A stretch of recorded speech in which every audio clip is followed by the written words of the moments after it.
American Psychological Association also has a dark side. APA colluded with the government of the USA to justify brutality in the name of national security. It all came down crashing when the Hoffman Report was released in the year 2015. The masterminds were psychologists James Michel and Bruce Jessen.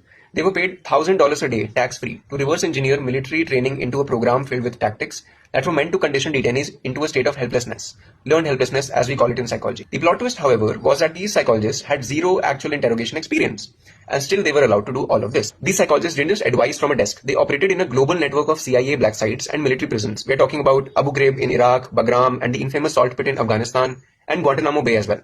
They even used secret locations in Poland, Romania, Lithuania, Thailand, and Morocco to keep their work hidden from the law.